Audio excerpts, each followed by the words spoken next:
proud of her children.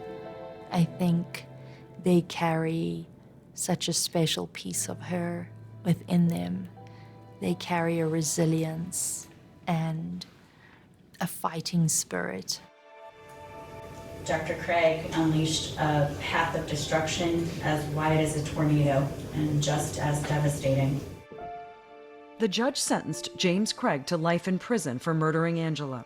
No chance of parole, plus an additional 33 years for the other counts. Was this worth it? It just seems so absurd that you would make a decision to do this. He stole a beautiful mom and friend and sister and daughter from this world. Yeah, it's affected so many lives, and just, I don't know how it'll never be the same. And that's all for this edition of Dateline. Check out our Talking Dateline podcast. Andrea Canning and I will go behind the scenes of tonight's episode, available Wednesday in the Dateline feed, wherever you get your podcasts. We'll see you again next Friday at 10, 9 Central. I'm Lester Holt. For all of us at NBC News, good night.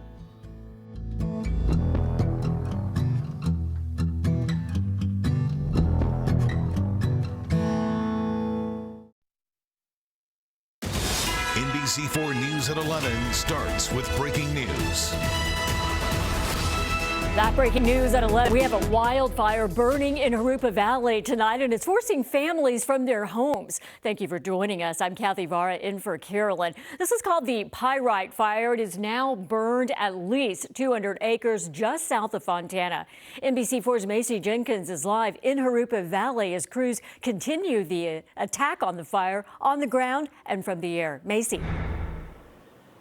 Hi, Kathy. I'll give you some context. I am on Sierra Avenue, very close to the Oak Quarry Golf Club. Now, you can see the flames in the distance on the hillside.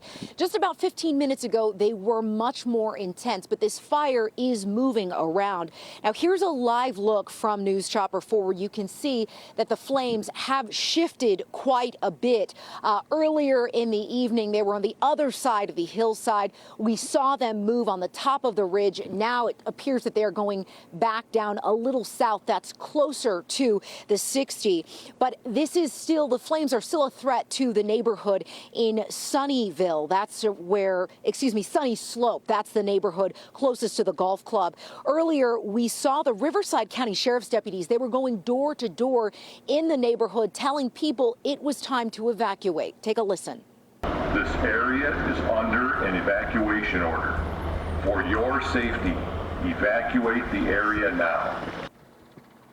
Now, more than 2,900 people are under an evacuation order. That's all of the homes west of Valley Way. Another 1,600 people east of Valley Way are under evacuation warnings. Now, CAL FIRE says it got the call at 5:19 tonight, reporting a vegetation fire burning near Pyrite Street and Granite Hills Drive. Again, that's just north of Highway 60.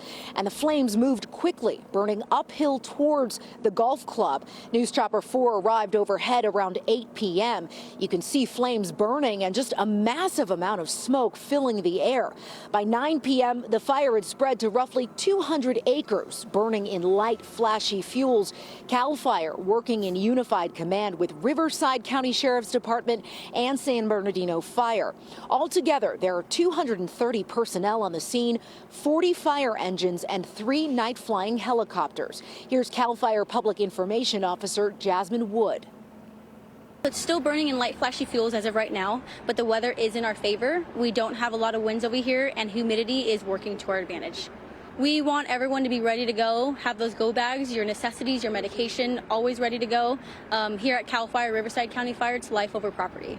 We want to get people home, but we want to get people home safely. So right now we are still battling to get a containment around the fire, but firefighters will be working diligently throughout the night.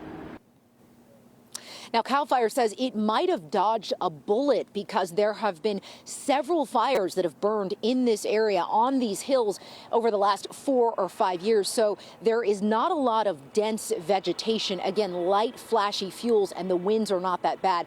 Those are good conditions for the firefighting personnel. The cause of this fire is still under investigation. That's the very latest. Reporting live here in Harupa Valley, Macy Jenkins, NBC4 News. All right, Macy, thank you so much. And take a look at this thunder and lightning storm in the high desert tonight. Our News Chopper 4 caught the flashes of lightning in the clouds.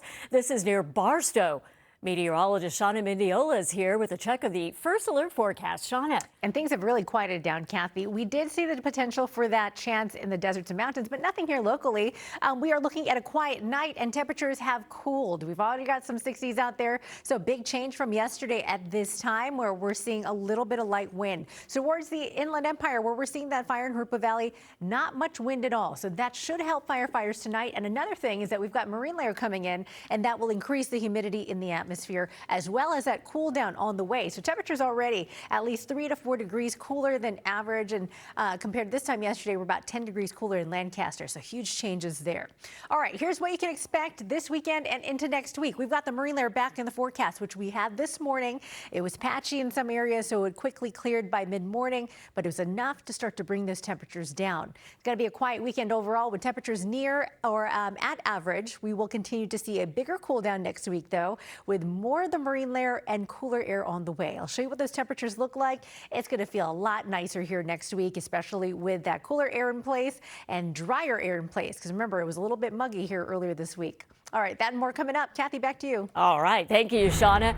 New at 11, an unnerving day at school in Brentwood for students. Classes interrupted by reports of intruders as the LAPD and Los Angeles School Police swarmed an elementary school. And this is a school that has opened its doors to students from the Pacific Palisades, too. NBC4's Robert Cavazza getting some answers tonight about what happened out there. Robert. Kathy, and first of all, understandably, a lot of the people impacted right now are just focused on rebuilding their lives, rebuilding their homes, still weary, still traumatized from the Palisades fire. And now anxiety levels raised once again today with the safety of their children in mind. One reluctant parent told me that the only reason that they want the story out there about what happened is because it never should have happened. This is unacceptable. The anger of Palisades parent Spencer Pratt, viewed by over 100,000 on social media tonight and counting, after an LAUSD campus filled with young children on this school day was suddenly placed on lockdown. Brentwood Science Elementary School recently made room for students from Palisades Charter Elementary after that school was burned in the Palisades fire. This morning, terrified children, parents tell us, were ordered to stay inside classrooms, lock the doors, close the blinds. What was the threatening presence?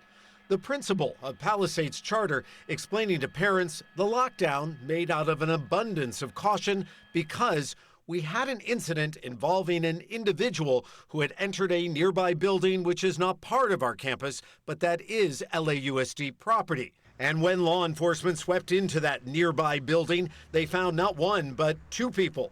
Parents sharing pictures with NBC4 explaining property inside of what is believed to be an abandoned space was damaged. And that's not all. Parents who got a look inside saw drug paraphernalia everywhere and reported that it smelled like urine and meth chemicals. In a statement tonight to NBC4, the LAUSD stressing the building is not on campus and is separated from the campus by a fence. Los Angeles Police and Los Angeles School Police responded, detained two individuals, and ensured there were no additional trespassers on the property. At no point were the individuals on the actual school campus. The LAUSD reminds NBC4 that the safety of their staff and their students remains their top priority. And just as an additional precautionary measure, school police will be seen in and around the campus when school resumes on Monday. And meantime, Kathy, we are still waiting to learn the exact charges these alleged trespassers may face. Live tonight here in Brentwood, I'm Robert Kovacic. Let's go back to you. All right, Robert, thank you. A big change tonight to decades of immigration policy. The Board of Immigration Appeals found that immigration judges no longer have authority over bond hearings. The way it will now work is if someone is detained and is found to have entered the country without formal documents like a student or a work visa, they will no longer be able to request bond with an immigration judge. They will now have to request it through ICE, and in the past, ICE has not granted bond. Many experts think the ruling is intended to encourage people in this situation to give up the fight and agree to be deported rather than sit in a detention facility for months. So we spoke with immigration attorney Gustavo Mora about the ruling. It's a very bad change in immigration law for immigration clients. It essentially what it means is that if you are detained, the only person that you could request a bond from would be the ICE officer in charge of your case or the agency itself, Immigration and Customs Enforcement. And historically, they have not been very lenient when it comes to issuing bond determinations. Critics say this ruling takes away due process for people who are not criminals and aren't a flight risk. It could eventually be appealed to the Ninth Circuit of Appeals. Well, right now, another full weekend of closures on the 405 freeway underway. Several lanes through the Sepulveda Pass are once again closed. The road work started about an hour ago and it continues until 5 o'clock Monday morning. Caltrans crews are repaving parts of the freeway that caused miles-long backup last month, and it's expected again through the weekend, so you should avoid the area or consider alternate routes. A multi-million-dollar jewelry store heist in Manhattan Beach, but that wasn't the only business affected. NBC4's Darsha Phillips live in Manhattan Beach with more. Darsha. Kathy, well, South Bay Gold here in Manhattan Beach broken into over the Labor Day holiday. The owners say the thieves got away with millions of dollars worth of merchandise. And according to police, the thieves broke in through the roof of the building to gain access to the shop and even punched holes in the walls to get to Coast Music next door. Surveillance cameras at Coast Music on Sepulveda Boulevard in Manhattan Beach captured a portion of an apparent multi-million-dollar jewelry heist. You see a thump against the wall, and you see the floor starting to split right next to where a hole starts to form. And it gets bigger and bigger, and then out of nowhere, you just see this guy's face in the dark, poke his head into the hole, look right at the camera, and then keep making the hole bigger and bigger. Alexander Hosino with Coast Music says the thief was first seen on their surveillance cameras just before 1 Tuesday morning. It was scary. It's scary to think that we're right next to them. It was scary thinking that there were some teachers here a couple hours before they started. The thief is seen sticking his hand through the hole and grabbing cords. At one point, he comes halfway in, but never goes all the way through. It looks like he's plugging things into the power strip just with his hole poking out of the wall, which was very strange to see. And then he just kept messing with cords, so we're only assuming that it was something having to do with power. Nothing was taken from Coast Music. The music school has already repaired the damage that was done and now hope this clear shot of the thief captured on their cameras leads to an arrest. I mean, I hope they get caught. It's scary to think, about how close to home this is.